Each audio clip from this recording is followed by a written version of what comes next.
Welcome back to Movie Recaps. Today I will show you an action, thriller film from 2020, titled Unhinged. Spoilers ahead. Watch out and take care. It's a particularly rainy night and the man is seen sitting in his pickup. He's obviously troubled.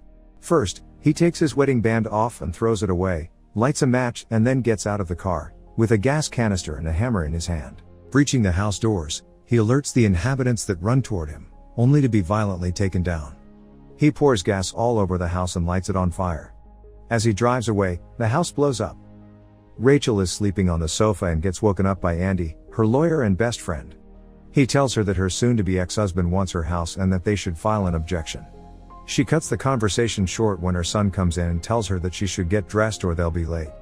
The son, Kyle, is in the dining room with his uncle Fred, who's talking to his elderly mother.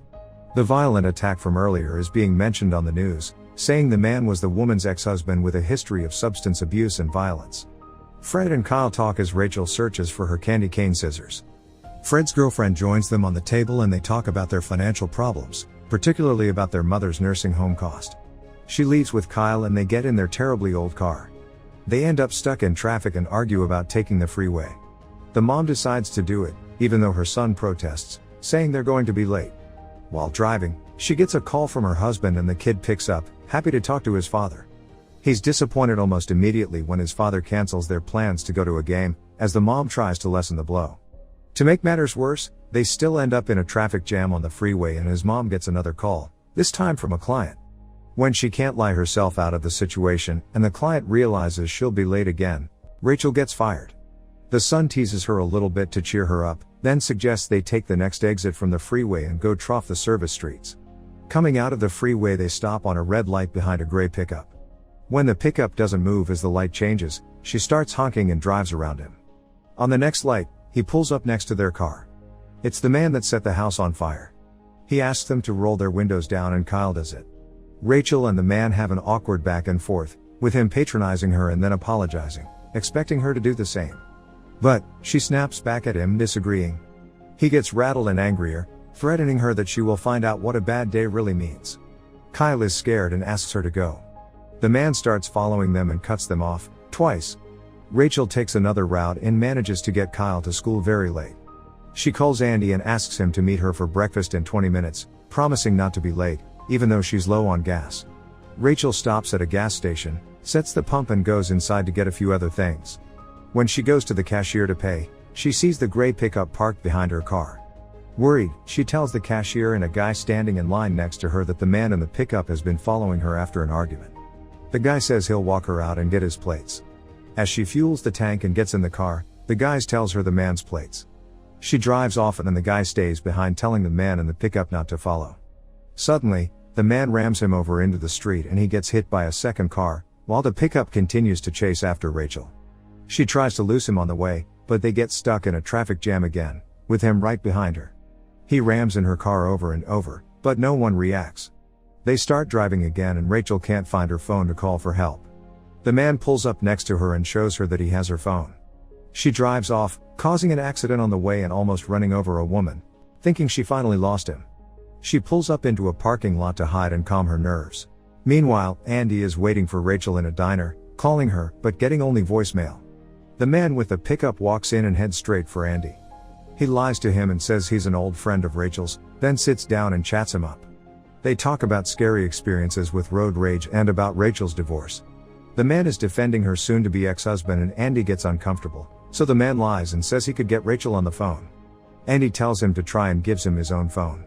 Back at the parking lot, Rachel is looking for her tablet when she suddenly hears ringing. She finds a phone and picks up even though it's not her phone. The man gives Andy his cell phone and he tells her that he's waiting for her in the diner with an old fiend of hers. She says she doesn't know anyone by the name given. Andy turns the phone over to the man the moment she starts talking about him, calling him a psycho, explaining what happened.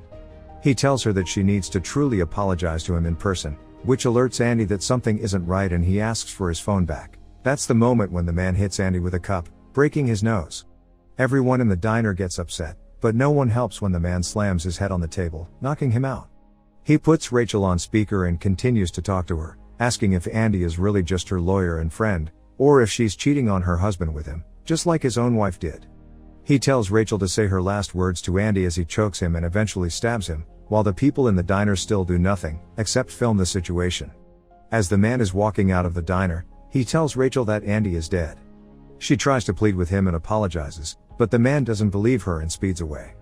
The man calls her again from her own phone and starts reciting all the messages she's gotten, including one from her son's school. He starts toying with her and asking her to choose who he should kill next from her contact list.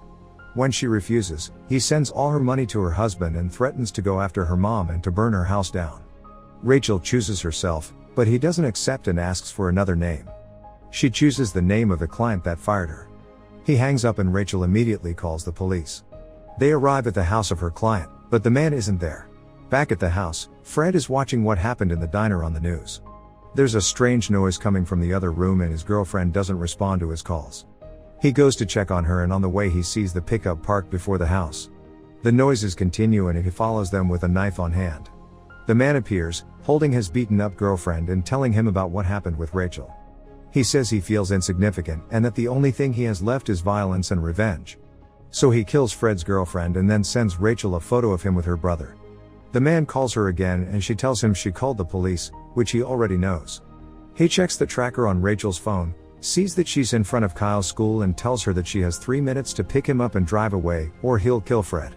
He tells Fred to write her a letter, blaming her for his girlfriend's death, all the while pouring gasoline on him. Meanwhile, Rachel gets her son out of school. As they're driving away she calls the man back, telling him she has Kyle. The man tells her to put him on speaker or he'll light her brother on fire. He makes Fred read the letter he wrote, saying Rachel is responsible for everything that has happened and that he'll never see another sunrise again. Suddenly a police officer walks into the house and the man hides behind Fred. He lights Fred on fire and runs, but the cop shoots him in the shoulder. Rachel can hear everything happening on the phone. She stops the car and breaks down. As Kyle tries to comfort her, the phone rings again. It's the man, telling her Fred is dead. He threatens Kyle, but she threatens him back, done with all of his garbage, and smashes the phone. Her and Kyle get in the car and head to the police station. On the way there they realize that he might be tracking them with Rachel's tablet. Kyle finds it tapped beneath her seat and wants to throw it out the window, but Rachel has the idea to track the man with the tablet, like he tracked them before. Kyle realizes that he's right in front of them, having stolen her neighbor's van. They see a police car in front as well and Rachel tells Kyle to put his seatbelt on, pulling up on the side of the van, headed straight to the police car. Kyle tries to get the cops' attention, but the man figures out what they're doing and rams the police car, causing a massive car crash. He keeps following them and catching up. Kyle calls the police from the tablet, but they tell them that they can't do anything to help. The tablet runs out of battery and they are left on their own. Rachel decides to go to her mother's house, where the neighborhood is just complicated enough to slow the man down a little. She speeds up and he follows, causing car crashes on the way. She manages to trick him and lose him for a moment, just long enough to get to her mother's house and let Kyle inside. When he gets there, he activates the panic button on the alarm, then gets a flashlight and hides upstairs in a secret compartment. Meanwhile, the man is riding around in the neighborhood, looking for them.